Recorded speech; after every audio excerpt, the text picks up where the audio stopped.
Welcome to this evening's Yakety Yak. I'm Peter Shergold, the head of the Centre for Social Impact, and tonight's event is hosted by the Macquarie Group Foundation. This evening's guest is known, I think, to all of us as a prolific food writer and erstwhile famous restaurateur. She's also renowned for the contribution that she's made to the hospitality and tourism industries in Australia.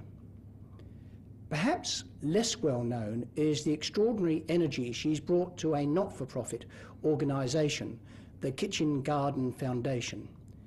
And I think that's what we're going to hear much of this evening.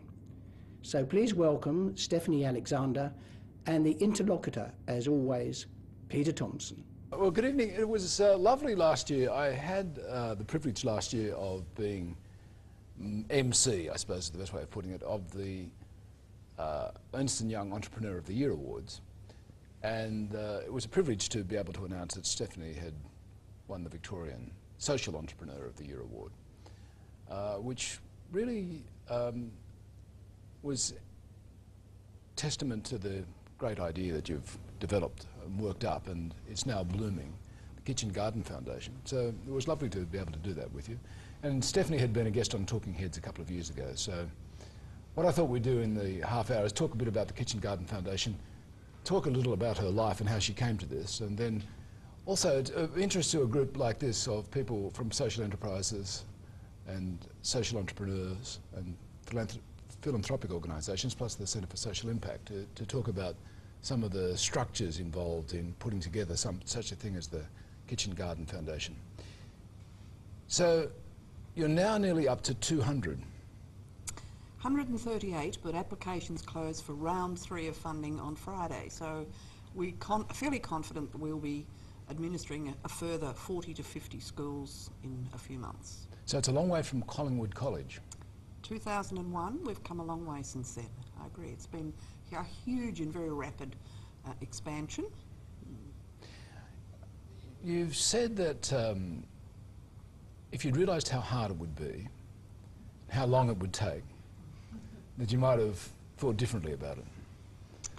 Has it been different from some of your other great involvements? Like, you know, obviously everyone in this room knows about Stephanie's restaurant. Well, I guess I'm a very impatient person, and I like to feel that results happen.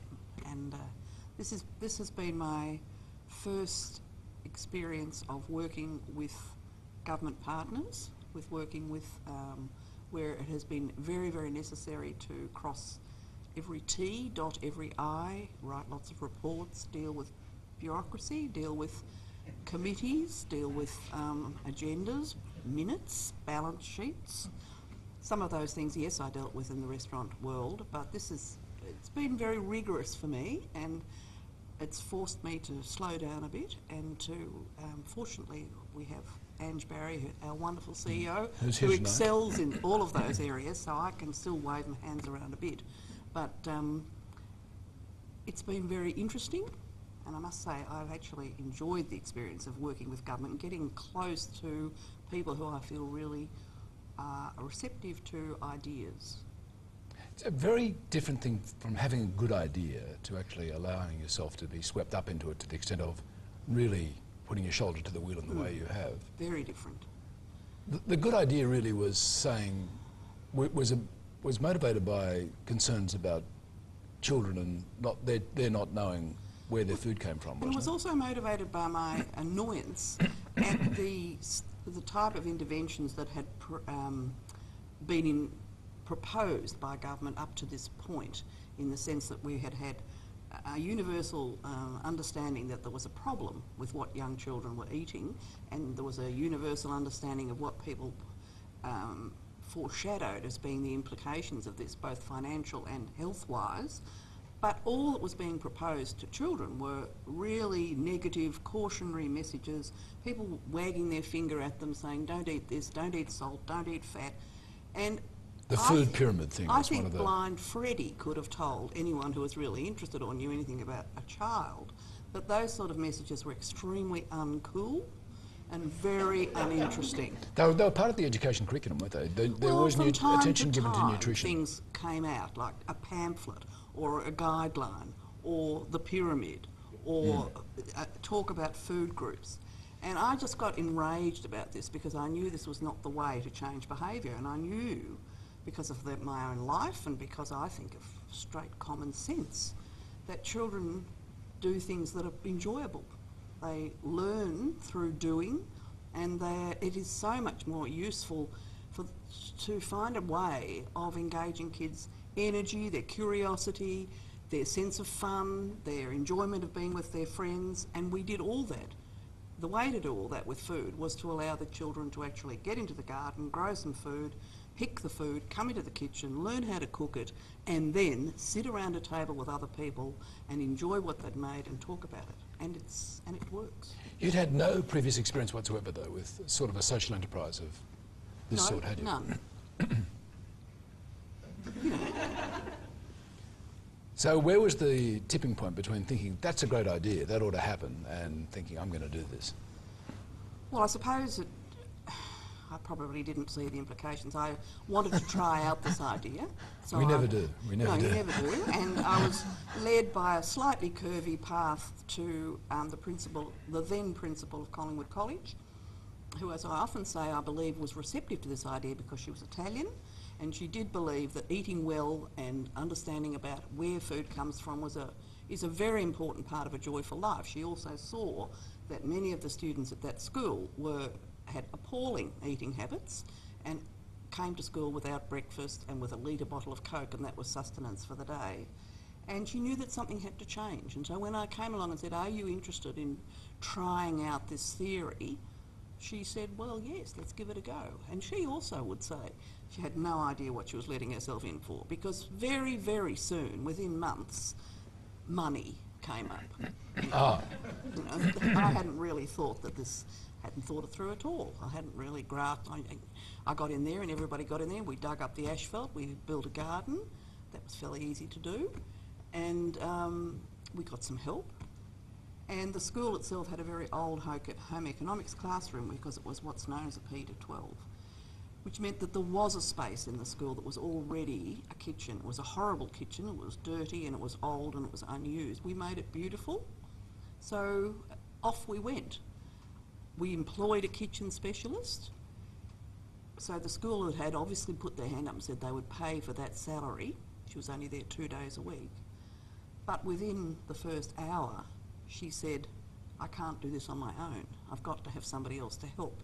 25 children, you know, absolutely full of excitement and roaring around the place with knives and knives and fire. And we thought, well, yes, volunteers have got to come into this. And so, you know, reality slowly seeped in, and we realised that this model needed to be adjusted. And I guess we've gone on doing that. We've gone on adjusting our model by observing very closely how it's being applied, by understanding where the problems lie and refining what we do. We've produced a lot of wonderful, helpful, supportive material now for our 138 schools, and I think we've got a pretty good idea now what works and what doesn't work. And of course we've just had an evaluation from Melbourne University announced last week, which is fantastic for us, because whilst I might say I always knew it was going to work, I'm very aware that those who have the purse strings need evidence, and they've now got it. If I were in your shoes, I would have thought at Collingwood, well, others will see the benefit of this and do it themselves, rather than you have to form an institution to actually replicate this, scale it up. Well, it does sit slightly outside the structures in the existing primary school, and I think it did need a driver. It did need me to endlessly talk about it, endlessly go and discuss it with not only politicians but with philanthropic organisations, with service clubs, with local communities, because it was a fantastic way, and I could see it was a fantastic way for a school to draw in friends from its wider community. The school, they're very busy people in schools, and they don't have a lot of time to develop something completely outside what they're used to doing. So I think we had to find a way of making that seem possible for schools, and that meant that they should be able to see there was support there. And also that delivering classes or sessions, if you like, in the garden and in the kitchen, these people are not teachers. So they're employed and chosen because of their passion, because of their interest in young kids, and because they really know how to garden or they really know how to cook. So the responsibility of the school is to make sure that the classroom teacher is with the children at all times for legal reasons, but the school still has to find the resources to pay the salaries of these part-time people. So it isn't for every school. As you talk, I can hear very much we'll come back to this because I want to pick up some of the threads that we've started to sow there. I better than ever before, I've had this sense of you're very much the product of your parents. Mm. Firstly, your mother's love of food. Yes. My mother's love of food and my own upbringing from the time I can remember, which was always understanding that food represented culture and it represented the broadest possible understanding of the way the world operated. And she liked to bring that into the home. And so from the time I was 6, 7, 8, 9, 10, I was hearing every night, this is the way that this is cooked in Poland, or this is a Czech dish, or this is da-da-da-da, because it's just something she loved to do.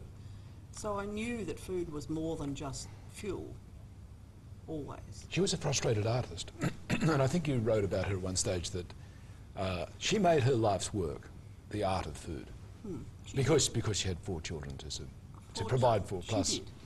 And plus, I think she was a very early tree changer, and she was quite a romantic person, and she was lucky that my father was intensely practical, because otherwise anything could have happened, because she really rather fancied keeping bees and milking a cow. She never milked a cow in her life, you know, and chickens, ducks, all that sort of stuff. But she managed to do most of it, and he sort of was there to sort of be a support for some of the more practical aspects of these things. The things he did, I mean, one of the things he did was he ran a commercial library. And I'd sort of forgotten the fact that libraries were commercial. Well, until my father was part of the first committee for the free library service movement in Victoria, and because the model had been established in the UK, and he firmly believed that every person should have access to a library. But before that had happened, the only way people got library books, or were able to borrow books, was to join a circulating library for which they would pay 6pence or 3pence or something every time they wanted to take out a book. But he was particularly interested in Australian history, so his first library, which was in Ballarat, had an amazing collection of Australian literature. And then he had another library in Ascot Vale after he and my mother were married. And that collection of early Australian literature was priceless, and it's one of the tragedies of my life that it was dispersed. So you would have become a librarian, as it turned out. But one of the things, your father being a librarian, he was a great lover of home movies. And this was a wonderful gift to Talking Heads, because Stephanie would say, well, my mother would cook for us, and you would see authentic shots from the home movies of Stephanie's mother cooking and sort of taking things in and out of the oven and bringing them to table. And everything is catalogued. It's a most extraordinary family. And one thing which is catalogued is the kitchen, well, the dining table was a real place of exchange and debate. And Uncle Wilfred, your mother is Mary Burchett, Wilfred Burchett, her brother. No, Dad's brother. Oh, your dad's brother. Yeah. Is seen fulminating at the table. Now, there might be people in this room that don't know about Wilfred Burchett, so you better explain. Well, he was a journalist, and he was very controversial in Australia at a certain point in time. It would have to be said, historically, Australia at the time was slightly blinkered in its view of the world, and Wilfred believed in the people's revolutions, and he always reported conflict from the side that was not the official Australian side during the long years of the Menzies government. So he was to Australia what Jane Fonda was to America during the Vietnam War. And people have eventually calmed down and realised that there was a legitimate other side to a lot of these debates. His passport was taken away, wasn't it? His passport was stolen, we believe. And returned by Whitlam as one of the first things in the Whitlam government. So that was quite a dramatic member of the family, and there were lots and lots of implications from all of that. It was a very nasty time in Australian society during the 50s, and there was a lot of xenophobia, a lot of, you know, reds under the bed. And my father, who was horrified by any sort of dogma of whatever sort, but still supported his brother because he believed that he had the right to write as he saw, the truth as he saw it. But he did suffer a lot himself in a small country town. What did you take from that family sort of Well, environment? incredible tolerance. I think one of the strongest things that my father has always said was that nothing and no one is ever as bad or as good as they first appear. And I think that's often been helpful to me when I've had staffing crises. I don't know about on the bad side. So that he found it very, almost impossible to take an absolute point of view. He would always say, and what about the other side? And what do you think from the other side?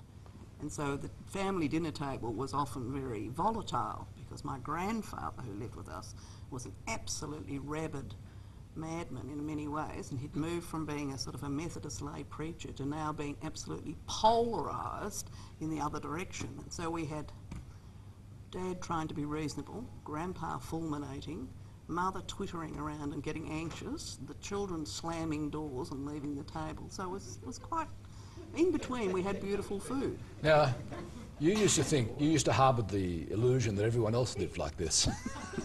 But they didn't. Yes, I mean that was a wake-up for you, wasn't it? It was a wake-up for me, and it was a very small, I lived in West Rosebud, and in those days West Rosebud was the deep countryside. There was nothing, a general store and a post office. 100 k's away. Well, it was 100 k's away, and it wasn't until, and the high school was very small, and my final year at school there were only 6 students in the year, and I was the only girl. So I really was cut off completely from peer friendships, and most of the study I did was through correspondence. So it was not ideal in many, many ways. But it wasn't until I then went to university that I came into the world of young women of my own age. Many of them had grown up in the country also. They'd come to live in residential college at university. And it was at that point that I realised that the culinary background that I had had and the broad political understanding that I had was entirely foreign to almost 99.9% of the girls that I then met. It was a big shock. Big shock. Well, you were thinking about, you weren't so sure about being a high school teacher or a teacher, you weren't Didn't want to be so a teacher. inclined. Didn't want to be a teacher. So, Funny that I've sort of... so librarianship became Well, the thing. librarianship, because I think in those days the options were very few. If you were you did an arts degree at Melbourne University, what did you do? You could be a teacher, you could be a librarian. Not quite sure what else you would have done. You got married. That's what a lot of girls did. They got married and they didn't take up anything very much, very seriously. And I was a very happy librarian, I might add, for 10 years. I mean, I really enjoyed it, and I do love all that order and system. And you can see it by picking up a book like The Cook's Companion. The order and system is all there. I mean, That's right, it's, nothing this like is A to Z. Yeah. Right. You love France. You went to France really as a young woman. Went to England. You worked for the BBC as a librarian. In their library. You met Monty. Yes. So he was to change your life. He was, and I had the business about being in the professional food world. It just had never occurred to me, and I don't think it had ever occurred to my parents that one would even contemplate such a thing. And it wasn't until Monty and I met and we married and had made up our mind that we were going to come and live in Australia, and we had to sort of sort out what he thought he might do, because he didn't really have very many skills, but he was particularly interested in business, and he thought he'd like to import goods, food, from the West Indies into Australia. And I mean, he also had this fantasy notion that it would all be easy, and I said to him, well, we'll have to have a coffee lounge, because that's what you did in the 60s. You had a coffee lounge. There was no such thing as BYO legislation at that point. So that's when Jamaica House started, and that was my first introduction to the world of hospitality, which went on for me for another 35 years. with a couple of gaps. And Jamaica House didn't last long, it lasted a few Well, years. didn't it? Jamaica House did last a long time, but my involvement in Jamaica House really finished just after two and a half years when we separated, and we'd had a pretty hectic time in those couple of years with being all the things that you shouldn't be in small business, undercapitalised, no idea what you're doing, a hole in the floor, a 3-week-old baby, you know, there were a few things that were making it very difficult. But the business itself went on into various incarnations long after Monty died. Then along comes Stephanie's Restaurant, firstly at Fitzroy, yes, then at Hawthorne. Brunswick Street, which was like a desert. There was nothing in Brunswick Street other than about Goodness. 3 shops and Mietas up the other end near the football ground. And in between was darkness.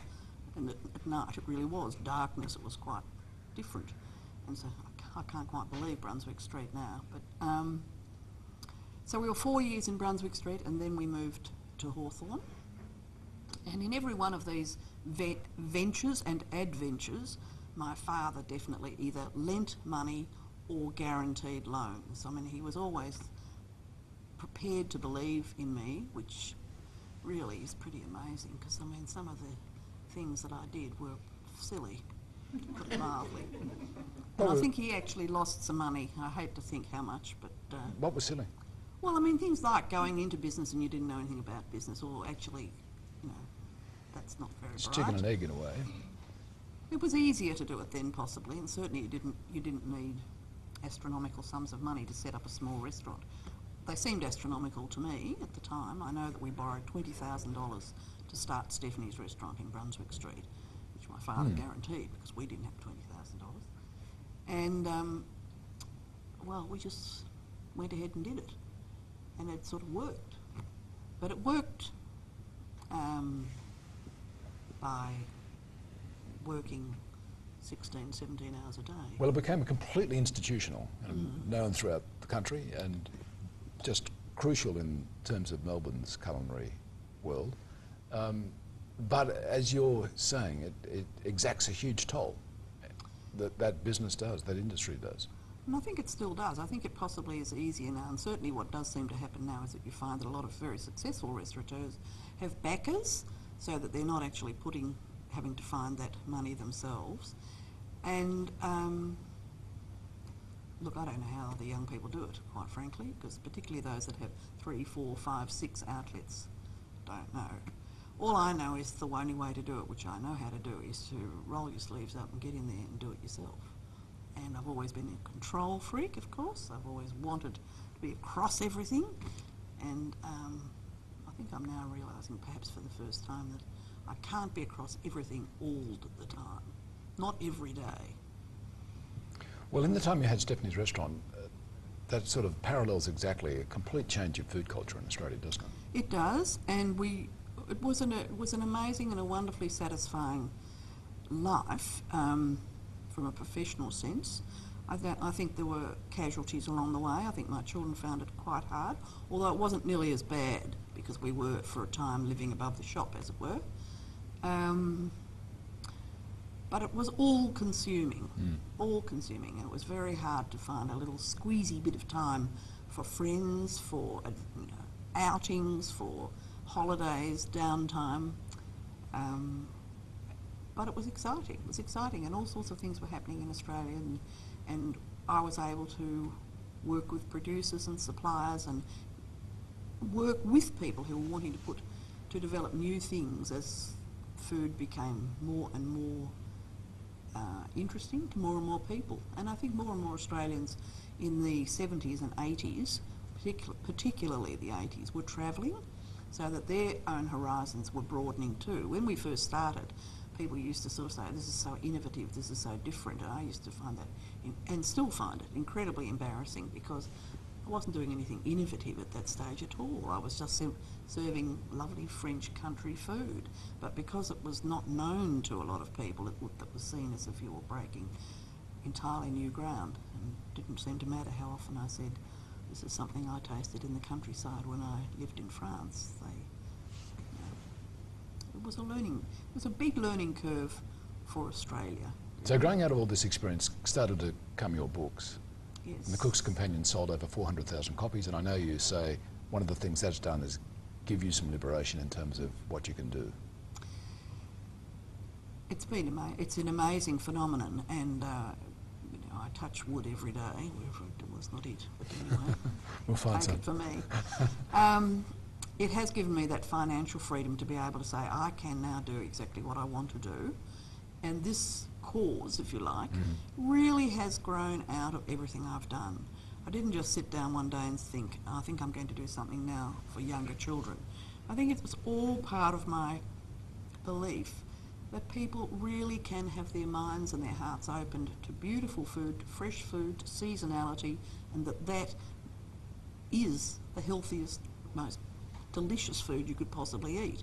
I don't want to describe it in terms of health and good for you and nutritional goodness, all of which is perfectly true, but I'd still think that that's not the way to get people on to follow. You need to get people to see it's enjoyable, that it adds joy to life, that it adds another dimension, it's a way of understanding the world, and that's how I used to talk to my apprentices. And so they were, 17, 18, and most of them I found had not had that sort of experience again, even though they'd chosen a career in the restaurant world. The majority of them had come from very limited culinary backgrounds, so that it was all new to them too. In a way, this Kitchen Garden Foundation replicates the experience you had as a child. That It is, does. you eat a lot of the things that you grow. That it's not just about growing either. And It's you're open also to new about experiences, cooking I and think. sharing. And you're open to just finding things for the first time and understanding how they grow. You've put the seed in the ground, you've watched it get to the point where it's ready to pick, and then you find out that you can actually do something with it in the kitchen and turn it into something that you'd never have dreamt of. I have parents who say to me things like, my child doesn't eat anything green. It's an extraordinary thing that a parent says. Anyway, there are parents that say that.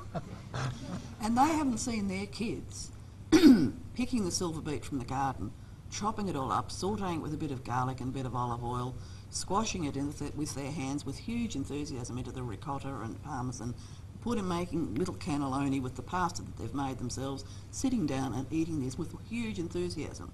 And then and these same parents will say, well, they don't eat anything green. If they're being presented with an orange blob and a green blob on the side of a plate, I don't blame them for not eating it. There are better things to do with it. In terms of the Kitchen Garden Foundation, what are the major practical difficulties with it? The major practical difficulty, the single practical difficulty that's well, there are two. Firstly, in primary schools throughout the country, they do not have a kitchen. There's no primary school in Australia, unless it's a private school that's very well endowed, that has a teaching kitchen. So that for schools who apply for funding to us, we say as part of the non-negotiable part of the application, you must have the space in your school, and it can't be a portable classroom because that's not permitted by the Education Department. It has to be a permanent space in your school that you can now convert into a teaching kitchen of the sort that we nominate, which will be sufficiently large so that a whole grade of children, approximately 20 kids, can all work together in the 4 or 5 in a group. They've all got access to a stove, they've all got access to a sink, they've all got bench space, and they've all got somewhere to store their stuff. What does that cost to put in? Approximately, well, it can vary. If the space is there, the fit out probably be $30,000. So that's the first big problem. The second big problem, and that's a one-off. Once they've achieved that, and usually their community will come and help them achieve that, and that's can be a very rich and rewarding experience for a school. But the biggest problem is the salaries for these 2 part-time specialists, because that's recurrent. And so that's the holy grail at the moment, dealing with that. No government funding supports the salaries, is that so? The funding from the Australian government is for infrastructure only. Yeah. So that is for the garden outside. Do they help with the kitchen? Well, it's just a lump sum. The school has, that's all they get. 60,000, isn't it? 60,000, and with that amount of money, they are required to create this kitchen and to create the garden. They will almost certainly have to find extra resources. Many of them have been very creative in the way they've done that, and many of them have had marvellous help from tradespersons, local businesses, all sorts of ways schools have managed to create those spaces. Which I know this is one of the upsides you feel about the whole program, that it is reaching out to Absolutely. the community. It makes the school part of the community. Yep. It's been wonderful stories. Like the local grocer will Well, the local grocer, provide food, for example. he might, or sometimes, and every school does something differently. There's 138 schools. We'll probably find there'd be 138 different ways of meeting these challenges. One of the schools that I know in Victoria puts out a list every week. Next week we're going to be making blah blah blah. Anyone who would like to pick up an extra packet of rice or an extra packet of this, that, and the other, and various mums sometimes will just once a week they'll put in an extra something in their grocery basket and bring it to the school. So that's a way they supplement their dry goods. There are nurserymen in Victoria that have donated 20 bare-rooted fruit trees to each of the first 50 schools in Victoria. I mean, that's an amazing gift. There's so many ways that people can participate, but the salary issue is something that we are continually working on. And how's that being tackled?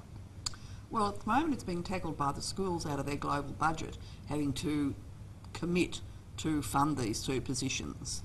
In Victoria, it should be stated that the Victorian state government had a different model for funding.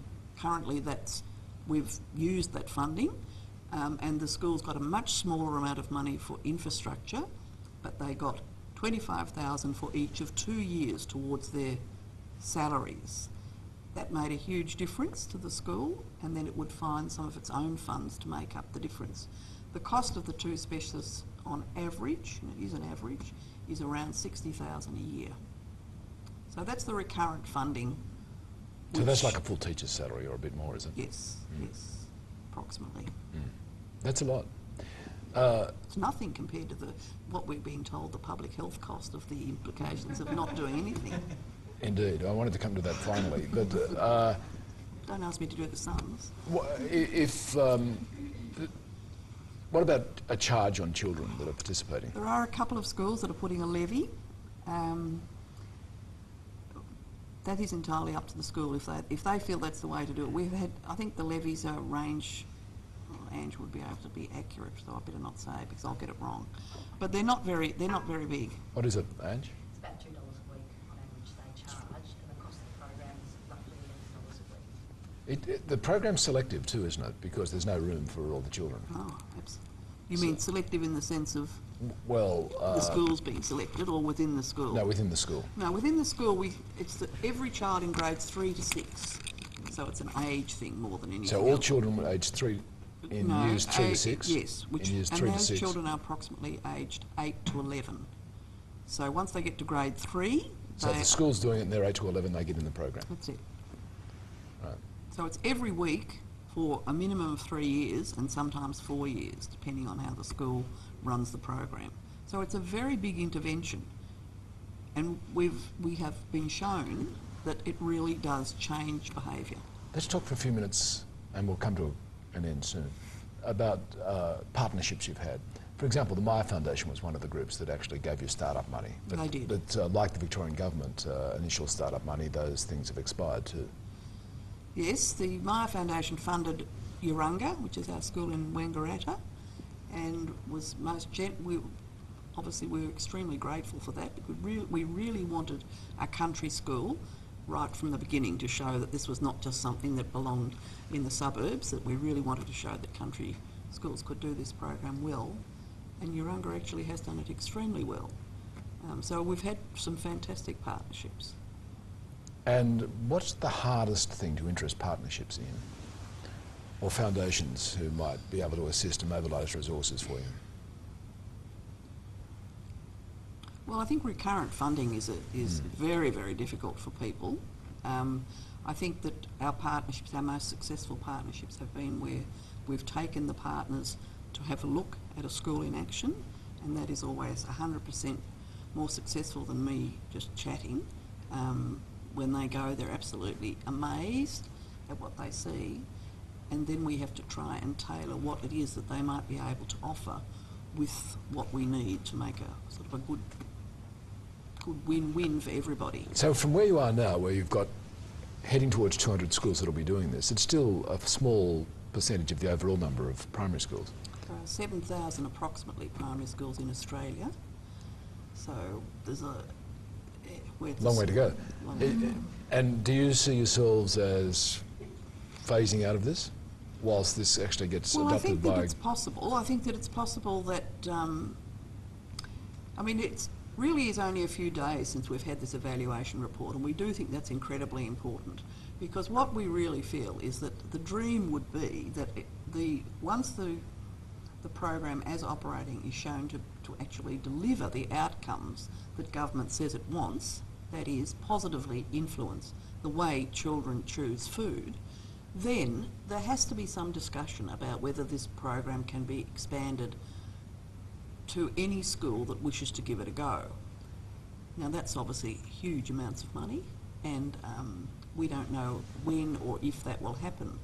But in the meantime, our role is to support the schools that already have this program in as meaningful a way as we can by developing curriculum materials, by offering training to all the specialists wherever they be in Australia, by supporting the schools themselves, by developing a better website so that there's more interaction, so that children can talk to other children. So there's so many things that we want to do to strengthen the program, so we can keep presenting to our partners and to government that this is a very serious organisation that wants to do things professionally and very well. So have you had time to think about what else ought to be done in terms of, maybe you're not involved in it, but ideas that others might run with that actually would continue the program of change that you're trying to initiate in terms of eating habits and attitudes to food? You mean other than this program? Because this, great though it is unlikely by itself to cause a revolution. It won't cause a revolution, but it will change the way that children eat. That is a revolution. It will cause a revolution. It just has to be supported on a wide enough basis. I believe this is the only thing that will change the way children feel about food.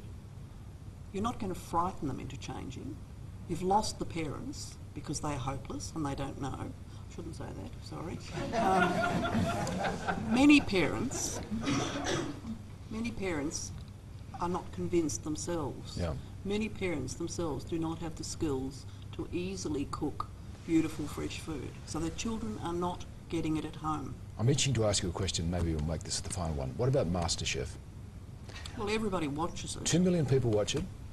The story in the front page of the Sydney Morning Herald today saying, actually it's in the media section, front page of the media section, saying that big Woolworths, for instance, they do beef stroganoff on MasterChef, and sales of beef stroganoff materials go up 40%, 50% following week. I mean, it is, in terms of these as a germ of something that actually might lead to change of attitudes and behaviours. I wonder how often they make beef stroganoff.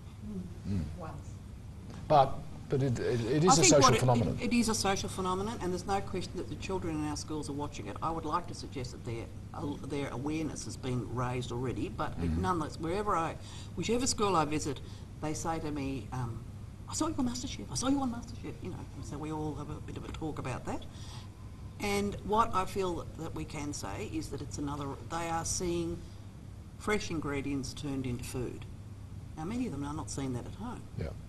So that has to have some sort of subliminal effect, but I am not convinced that is teaching children how to cook. I was thinking about adults actually, about the parents that you say Parents. that you didn't say are hopeless. Well, I don't know. I think that possibly there's certainly a phenomenon of them then saying, oh well, I'll go and pick up that recipe card and at whichever supermarket it is and buy the ingredients and give that a go. And that's a good thing. But whether that's going to actually change the parents' behaviour for the longer term, I would query. Which is in a way part of the beauty of the Kitchen Garden Foundation, that it's not watching something on television, it's practice. It's actually practical, getting your hands dirty, doing the work, forming the habit. And very successfully. We had 8 senators from the US come to visit a school the other day. They couldn't believe it. They're absolutely speechless when they watch these little kids of age 9 make this beautiful eggplant casserole and a curried pumpkin dish with sunflower seeds on the top, and hummus, and they made chapati. And these are very small kids, and they're all doing it with huge enthusiasm. And we just sort of look on with pride, knowing that they're doing this every week. It's inspirational. Stephanie, it's lovely to talk to you. Thank you very much.